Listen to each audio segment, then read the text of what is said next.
주어진 내 삶이 작게만 보여도 선하신 주 나를 깨끗이 보내 주시는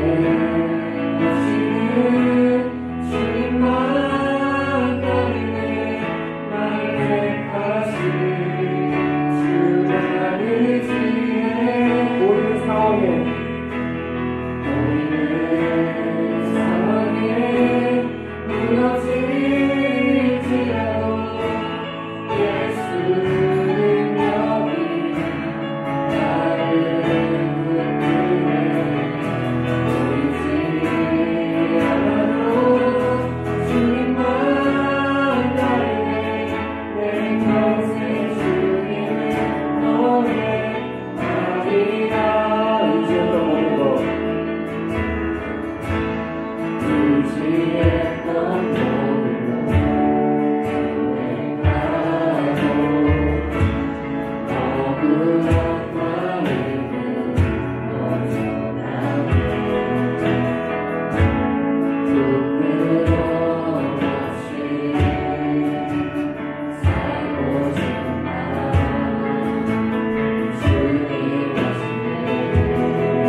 영원한 사랑이 우리를 믿습니다.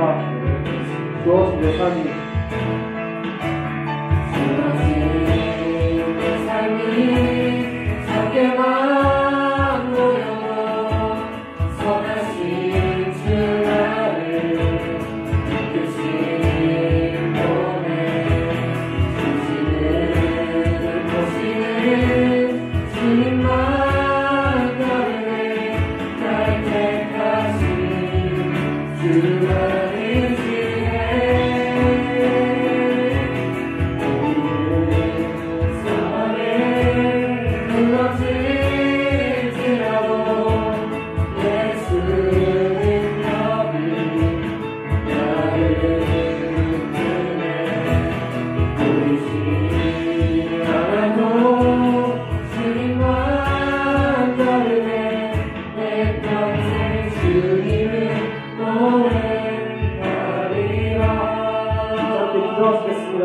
주님, 주어진 내 삶이 작게만 보여도 주님을 크심을 믿습니다. 너희의 성이 무너질지라도 예수 분명히 우리를 크심을 믿습니다. 보이지 않아도 중심을 보시는 주님만 따르고 주님만 따르고 의지하는 주의 삶을 필요하여 주시옵소서.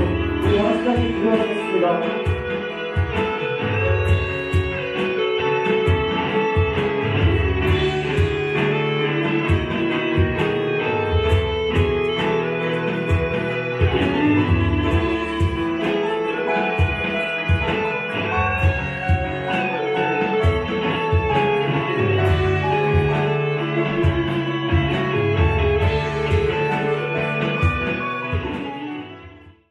네, 여러분 반갑습니다. 야외배로 인해서 설교 영상을 따로 이렇게 올리게 되었습니다. 오늘 여러분과 함께 나눌 말씀은 사사기 4장 1절에서 10절 하나님 나라의 여성들이라는 제목입니다.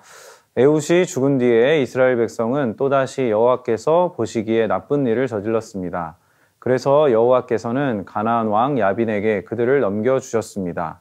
야빈은 하솔성에서 왕 노릇을 했습니다. 야빈의 군대 지휘관은 시스라였는데 하롯의 학고임에 살았습니다.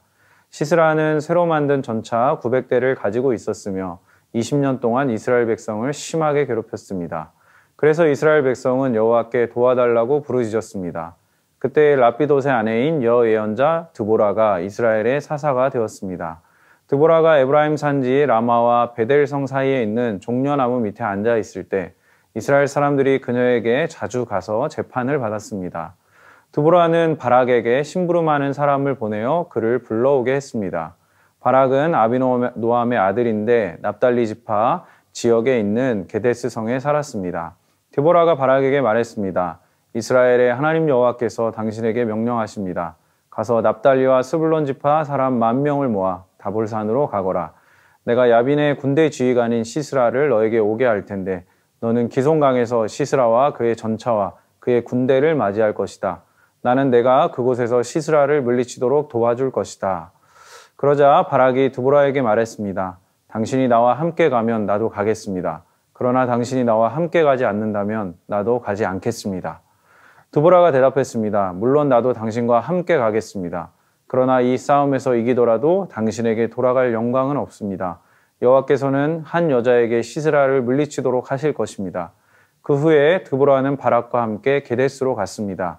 게데스에서 바락은 스불론과 납달리 백성을 불러 모았고 10,000명이 바락을 따라갔습니다. 드보라도 바락과 함께 갔습니다. 아멘. 네, 11월 달 우리 사사기 큐티하고 있습니다. 사사라는 말은 영어로 저지 이렇게 쓰는데 판관 뭐 이런 의미로 재판하는 사람 해석이 되죠. 그래서 이스라엘의 재판을 담당하기도 하고 주로 또 이스라엘이 곤경에 처했을 때 위기로부터 구해주는 역할을 했던 사람입니다. 이스라엘 백성이 가나안 땅을 정복하고 난 후에 그 땅에서 하나님은 이스라엘 백성이 서로 평등한 관계에서 서로 협력하며 하나님 섬기며 살기를 원했지만 여러분 지난주에 여러분과 말씀을 나눈 것처럼 이스라엘 백성이 금방 하나님을 떠나게 됩니다. 그래서 사사기를 보면 이제 이런 패턴으로 사사기가 이제 반복 진행되는 걸 보게 됩니다. 먼저는 이스라엘이 이제 하나님을 떠나서 범죄하죠. 그러면 이제 하나님이 진노하세요.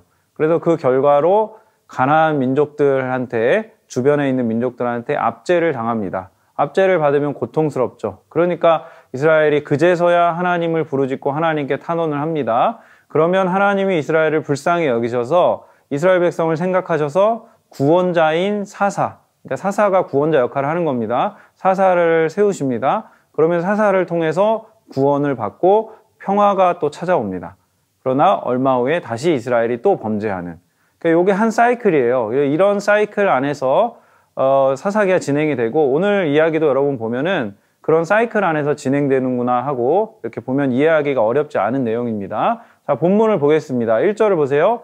에훗이 죽은 뒤에, 에훗이라는 사사가 있었어요. 그 앞에. 그래서 지난주에는 우리가 본문 나누기를 여호수아가 죽은 뒤에 이렇게 보고 그 다음 세대가 하나님을 잊어버린 세대였다라고 여러분에게 말씀드렸는데 에훗이 이스라엘을 구원하고 평안을 가져다 준 후에 얼마 시간이 지나고 나서 이스라엘이 이제 또 범죄를 하는 거예요. 이 패턴이 계속되죠. 그래서 이 에훗이라는 지도자가 죽은 뒤에 이스라엘 백성이 또 다시 하나님을 떠나서 또 나쁜 일을 저질러요. 하나님 섬기지 않고 우상 숭배하고 도덕적으로 윤리적으로 타락하고, 그래서 이 죄의 특징이 뭐냐라고 할 때 1절에 보면 또 다시라는 말이 나오는데 이게 반복적으로, 그러니까 죄는 반복적으로 이렇게 반복적으로 진행이 되는 그런 특징을 가지고 있어요.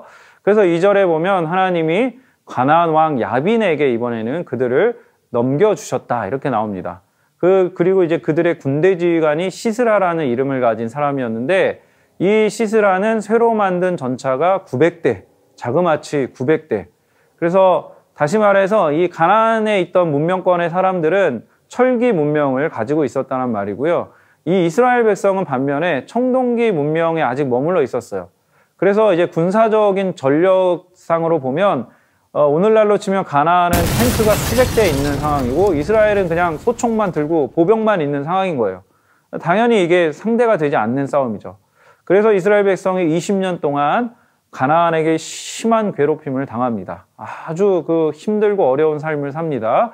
그래서 이스라엘 백성이 하나님께 살려달라고 부르짖습니다. 제가 아까 여러분에게 말씀드렸던 패턴이랑 비슷하게 돌아가죠.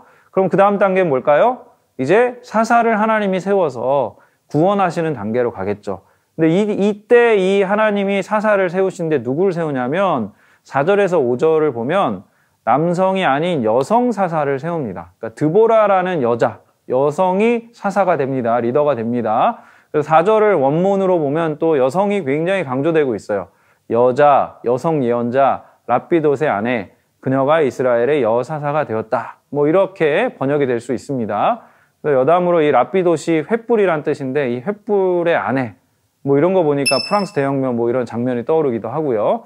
어쨌든 이 드보라는 예언자이기도 하고 사사이기도 했는데 여성이었다. 예, 근데 당시 이스라엘에 굉장히 영향력이 있는 인물이었다라는 걸 알 수 있습니다. 그래서 5절에 보면 에브라임 산지 라마와 베델 성 사이 이 종려나무 밑에 그녀가 앉아 있으면 사람들이 그녀에게 와서 재판을 받았다라고 나옵니다. 그러니까 이미 명망이 높았던 인물이에요. 그래서 드보라가 이 하나님의 말씀을 받고 군대의 지휘관을 세우는데 그 사람의 이름이 바락이에요. 바락. 그래서 드보라가 이 바락을 불러서 군사를 모아라. 집결시켜서 10,000명을 집결시켜서 다볼산으로 모여라. 이렇게 얘기를 합니다. 그래서 드보라가 이제 구체적으로 하나님께 말씀을 받았고 바락에게 하나님이 무슨 일을 하실지를 알려줘요. 시스라가 그래서 너희가 다볼산에 있으면 전군을 몰고 올 텐데 그러면 딱 기송강에서 맞닥뜨릴 거야 라고 하는 겁니다. 그래서 하나님이 말씀하셨기 때문에 거기서 맞닥뜨렸을 때 하나님이 이 전쟁을 승리하게 하실 것이다. 이렇게 이야기를 합니다. 근데 이제 이제 말씀을 받은 드보라 입장에서 이게 쉬운데 바락의 입장에서는 그게 그렇지 않았던 것 같아요. 8절에 보면 바락이 이런 요청을 합니다. 당신이 나와 함께 가면 나도 가겠습니다. 그러나 당신이 나와 함께 가지 않는다면 나도 가지 않겠습니다. 주저주저하고 있는 모습이 보여요. 그러니까 그도 그럴 것이 여러분 아까 설명드렸듯이 전력상으로 상대가 안 되는데 지금 기송강 거기에 가서 전면전으로 붙겠다는 거예요.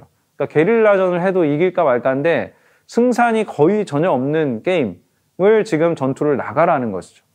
인간적인 눈으로 보면 이게 바락의 반응이 당연합니다. 근데 이제 바락이 간과한 게 뭐냐면 하나님이 함께 하시면 철병거 900대는 아무것도 아니라는 거예요. 그러니까 믿음 없는 이 바락의 행동에 대해서 드보라가 이렇게 말합니다. 이 싸움에서 당신이 이기더라도 당신에게 돌아갈 영광은 없습니다. 여호와께서는 한 여자에게 시스라를 물리치도록 할 것입니다. 그래서 전투에 있어서 여러분 최고의 명예는 적장을 물리치는 거죠. 근데 바락은 이렇게 믿음 없는 행동으로 인해서 그 영광을 얻지 못하고 다른 사람에게 특별히 여성에게 돌아간다라고 하는 것입니다. 그래서 드보라가 이제 바락과 함께 전투에 참여하게 됩니다. 그래서 큐티를 여러분 지속적으로 하고 있는 친구들은 이 전쟁이 어떻게 되었는지 그 결말까지 지금 이번 주 큐티하면서 다 봤을 거예요. 그러니까 전략적으로 보면 화력으로 절대 이길 수 없는 전쟁이었지만 하나님이 기가 막힌 전략으로 이 가나안의 철병거를 무력화시키셔서 이스라엘이 전쟁에서 이기도록 도우십니다. 그래서 기손강은 원래 이 건천이라고 불러요. 그러니까 마른, 그러니까 우기가 아니면 이 물이 없는 강에 그 자국만 남아있는 곳이에요. 그런데 하나님께서 이 전투에 폭풍과 비를 몰고 오셔서 이 건천이었던 기손강에 물이 불어나게 하세요. 그래서 가나안의 이 철병거가 강의 이 범람한 물과 이 진흙으로 막 질퍽질퍽 할 거 아니에요. 그 땅에서 이제 무력화되는 거죠. 이 전투력이. 그래서 이스라엘이 이 전쟁에서 승리하게 되는. 그래서 이 전투에서 승리를 하고 전쟁의 그 마지막에 보면 최고의 영광이 누구에게 돌아가냐? 바로 야엘이라는 여인에게 돌아갑니다. 전투에 패해서 막 허겁지겁 도망쳐가지고 막 다 뿔뿔이 흩어지고 죽고 막 이런 상황인데 이 군대 지휘관이었던 시스라가 나름 중립지대라고 생각했던 이 야엘이라는 여인의 장막에 들어갑니다. 그래서 거기 도망쳐 들어가서 너무 힘들고 피곤하니까 물을 달라고 하는데 이 야엘이 우유를 먹입니다. 엉긴 우유를 주는데 그 우유를 먹고 잠이 들어요. 그때 야엘이 이 말뚝, 그 장막 말뚝이 있거든요. 그 말뚝을 이 시스라의 간자노리에 두고 팍! 이렇게 박아요. 박아서 한 방에 죽입니다. 그래서 야엘이 구약시대에 아마 이 걸크러쉬, 수파, 뭐 이런 전쟁 영웅, 뭐 이런, 그 대단한 하여튼 여인입니다. 한 방에 이렇게 죽이는. 그래서 바락이 자기가 영광을 취할 수 있는 기회가 있었는데 믿음으로 행동하지 못해서 결국에는 전투를 하긴 했지만 그 전투에 승리까지 했지만 그 최종적 영광은 야엘이라는 여인에게 주어지는 것을 아쉽게 바라보기만 했을. 그래서 아마 이 바락이 좀 나중에 많이 후회를 했을 것이라는 생각이 들어요. 그래서 그때 내가 조금만 더 믿음을 가졌더라면 이런 생각을 후회를 하지 않았을까. 그래서 저는 이 말씀을 통해서 먼저는 성경이 여성에 대해서 어떻게 대하고 있는가를 좀 생각해 보게 되었습니다. 20세기 들어서 이 여성의 차별에 대한 반대급부로 여러분 뭐 아시듯이 페미니즘 운동이나 여성 인권, 또 차별에 대한 인식, 여권 신장 운동들이 이렇게 일어나고 있지만 여전히 그 차별적 요소는 지금도 계속 그 투쟁 중이죠. 교회 안에서도 사실은 여러분 가부장적이고 남성 위주의 리더십이 강한 게 사실입니다. 하지만 오늘 이제 성경에 보면 하나님 나라가 여성을 차별하거나 배제하지 않는다는 걸 알 수 있어요. 지금으로부터 지금 3000년 전 정도 되거든요. 이 사사기 시대가 3000년, 3100년. 하나님이 그때 그 오랜 전에 여성 지도자를 세우고 이스라엘의 어머니로 이 드보라를 세우셔서 어머니 역할을 하는 거죠. 이스라엘을 구원을 하십니다. 그리고 가나안과의 전투에서도 가장 큰 공을 세운 사람이 누구냐? 여성이었던 야엘입니다. 이게 우연의 일치일까요? 아닙니다. 하나님이 이렇게 여성을 여기서 들어 쓰셔서 여성들을 앞으로 전면에 내세우시고 이들을 영웅으로 이렇게 세우시는 것들을 볼 수 있습니다. 신약 성경에도 보면 여러분 빌립보 교회 같은 경우에는 유오디아, 순두계 같은 여성 리더십들이 세워진 기록이 남아 있습니다. 그러니까 교회에서 다수를 차지하는 여성들이 사실은 하나님 나라의 중요한 일을 맡고 있는, 담당하는 사람들이라는 것입니다. 그래서 교회는 여러분 다른 데도 물론 그래야 하지만 교회는 특히 더더욱 여성과 남성이 서로의 우월함을 다투는 장이 아니라 예수님 안에서, 그리스도 안에서 하나가 되는 장이 돼야 돼요. 그러니까 세상도 마찬가지고 교회는 더 그래야 된다. 자, 그래서 저는 여러분 그 드보라를 보면서 우리 시대에 드보라 같은 인물이 있냐라고 생각했을 때 최근에 그 독일 총리에서 사임한 이 앙겔라 메르켈이 생각이 났습니다. 메르켈이 2005년부터 21년까지 16년간, 자그마치 16년간, 우리나라 5년으로 끝나죠. 근데 16년간 최장 총리, 그리고 독일 최초의 여성 총리, 그리고 동독 출신의 여성 총리라는 기록을 남기고요. 포브스 선정 4년 연속 세계에서 가장 영향력 있는 여성으로 등재가 됩니다. 근데 그런 그녀가 지난 9월 26일 총리의 자리에서 스스로 사임했다는 뉴스를 보게 되었습니다. 퇴임 직전에 지지율이 80%, 거의 75%, 6% 이렇게 육박해서 그러니까 본인이 계속 하고자 한다면 할 수 있었는데 그녀가 남긴 말이 이겁니다. 이제는 내가 아닌 다른 누군가의 시간이다. 이렇게 말하면서 아름다운 퇴장을 했습니다. 독일 역사를 그래서 간단하게 살펴보면 1990년도에 독일이 통일하게 되는데 사실 그 통일한 이후로 엄청나게 그게 이제 전 세계적인 뉴스가 됐지만 15년 동안 독일 자체로는 엄청난 혼란을 겪습니다. 사회적으로 동독과 서독 간의 이런 그동안에 분단되어 있었기 때문에 문화적 격차, 사회적 격차, 그리고 서독 입장에서는 훨씬 잘 살고 있었거든요. 그러니까 동독에 대해서 엄청난 통일 비용, 그 동독에 대한 어떤 인프라나 이 시스템 제반을 지원해야 됐기 때문에 엄청난 비용을 부담해서 경제 성장률이 마이너스가 됩니다. 그리고 실업률이 10% 이상 높아져요. 그래서 독일의 별명이 한때는 유럽의 병자였습니다. 근데 이제 2005년도에 메르켈이 독일 총리에 취임을 하죠. 15년 후 정도에. 그리고 이제 그 전에 이제 무슨 일이 있었냐면 1999년에 유로화, 그러니까 유럽이 단일 경제권으로 묶이고 몇 년 이렇게 유예 기간 둔 다음에 유로화를 통용하게 되는데 이때 독일이나 프랑스 같은 나라들이 잘 사는 나라들은 굉장히 유리하게 돼요. 그래서 경제력이 낮은 국가와 통화를 같이 쓰니까 수출 기업엔 상당히 유리하게 된 겁니다. 그래서 2000년대 들어서서 2000년대를 쭉 보면 독일이 세계 1위 수출 국가입니다. 통계적으로. 미국도 아니고 중국도 아니고 독일이 1위 수출이에요.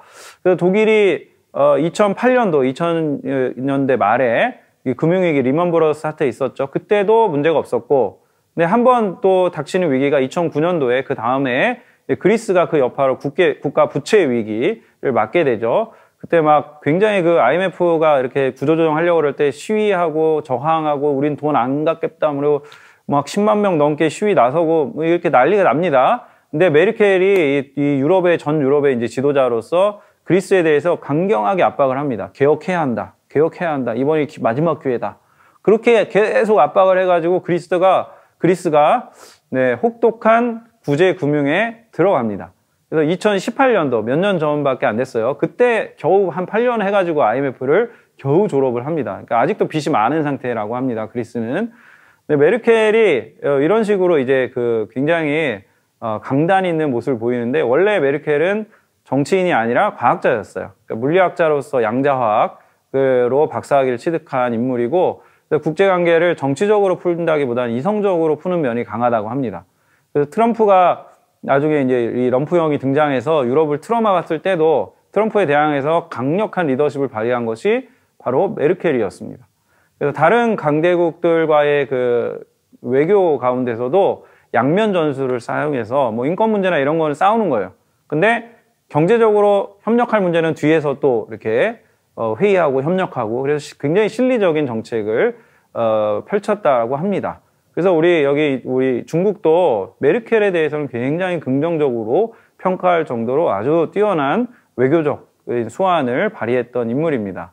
그리고 이제 제가 주목한 건 이 메르켈이 아빠가 목사님이에요. 네, 그래서 기독교 신앙 배경 아래서 메르켈이 한 일들이 있거든요. 보면은 독일의 역사 문제에 대해서 독일이 전범 국가잖아요. 철저하게 사과를 했습니다. 총리 재임 중에 이스라엘에 방문해서 8번 정도를 반복적으로 사과를 합니다. 그리고 소련이나 러시아에 대해서도 외교적으로 대립해 있으면서도 역사 문제에 있어서는 우리가 그 과거에 잘못했다, 미안하다. 그래서 직접 푸틴에게 전화해서 사과할 정도로 굉장히 그 강함과 부드러움이 같이 고루 갖춘 인물이 이 메르켈 총리였습니다. 그래서 메르켈이 겪은 위기 중에 또 하나가 난민에 대한 문제였어요. 그래서 유럽에 막 난민이 그때 몰려드는데 그걸 수용할 거냐 말 거냐 결정하는데 이 유럽의 리더인 그 독일, 이 메르켈 총리가 굉장히 큰 영향을 미쳤다고 합니다.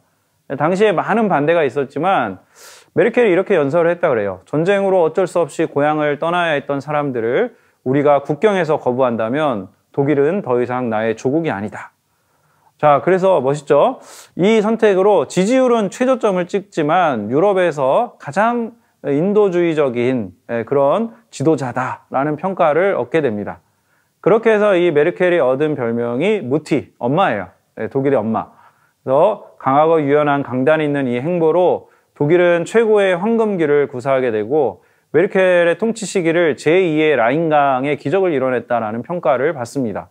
그리고 이 메르켈의 기독교 신앙적인 배경 아래서 역사 문제에 대해서 철저하게 사과했기 때문에 이 전범국이라는 이미지를 탈피해서 가장 인도주의적인 나라 하면은 독일을 꼽는 거죠.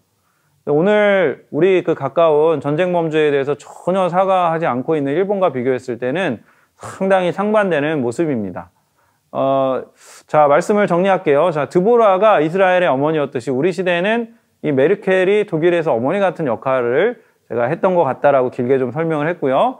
그래서 저는 이 그녀의 신앙이 이런 리더십을 발휘하는데 아주 큰 영향을 미쳤다라고 생각을 합니다. 앞으로 뭐 전기 같은 게 나올 텐데 여러분이 좀 관심을 가지고 메르켈에 대해서도 한번 살펴봤으면, 읽어봤으면 좋겠고요. 저는 여러분이 그래서 공부뿐만이 아니라 이렇게 좋은 성품과 리더십, 그리고 기독교적인 이 세계관, 배경, 이런 것을 여러분이 고루 갖춰야지. 그래서 여러분이 가게 될 삶의 자리에서 여러분이 선 자리에서 갈등을 극복하고 그 대립되는 것들을 화해시키는 역할을 여러분이 잘 감당할 수 있게 되리라고 믿습니다. 그리고 또 한 가지는 여러분, 하나님 말씀하신 것은 의심하지 않고 주저하는 것이 필요합니다. 바락 보셨죠? 바락은 주저했기 때문에 주저앉았어요. 승리는 얻었지만 영광을 얻지 못했어요.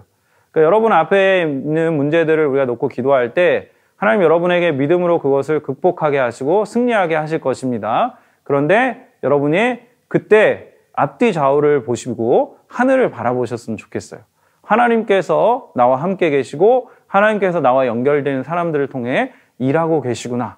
이 믿음을 여러분 가졌으면 좋겠고요. 그리고 여러분 성별의 차이가 있죠. 그 성별의 차이가 능력의 차이, 인권의 차이로 우리가 그렇게 여기거나 생각하면 안 됩니다. 그리스도 안에서 성별 차이 이런 것들 하나 되게 만들어야 하고요. 우리가 지금 당면한 문제와 그런 싸움들에서 승리할 수 있도록 우리가 기도해야 할 것입니다.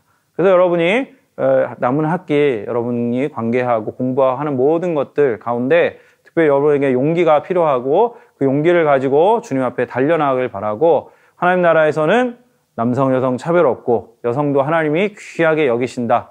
여러분 이것을 기억하고 하나님 앞에서 그렇게 강단 있는 사람, 부드러운 사람, 또 화해시키는 사람, 그런 하나님의 사람들 되기를 주님의 이름으로 축복합니다. 자, 기도하겠습니다. 하나님 감사합니다. 하나님 야외 예배로 이렇게 같이 참여하지 못하는 친구들 영상으로 예배 드렸습니다. 하나님 말씀을 듣고 우리 친구들이 주 안에서 꿈을 품게 하시고 또 좋은 또 리더십을 가진 하나님의 사람들로 하나님 세워주시고 훈련시켜 주시고 특별히 믿음과 신앙이 우리의 이런 신앙 인격과 또 우리의 앞으로의 리더십의 형성에 있어서 굉장히 중요하다는 것을 깨닫고 믿음과 신앙의 일에 있어서도 열심을 내는 우리 친구들 될 수 있도록 하나님 인도하여 주시옵소서. 남은 학기 또 공부하는 데도 지혜 주시고 그러나 우리가 공부만 잘해서는 또 세상에서 좋은 영향력을 발휘할 수 없음을 깨닫고 우리 주님과 함께 주님과 동역하며 하나님 나라의 일을 이루어가는 하나님의 사람들이 될 수 있도록 인도해 주시고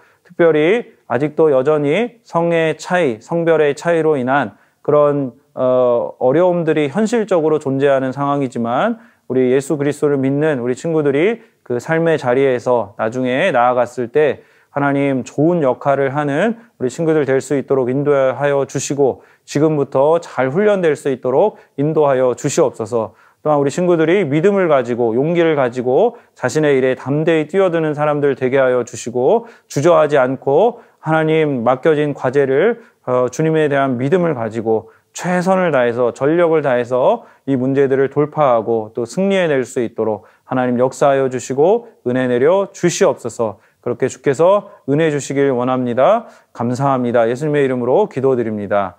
지금은 우리 주 예수 그리스도의 은혜와 하나님의 놀라우신 사랑과 성령 하나님께서 우리에게 주시는 그 용기와 믿음을 또 믿음으로 반응해서 또 하나님 앞에 나아가는 우리 고등부 모든 친구들에게 이제로부터 영원토록 함께 있을지어다. 아멘.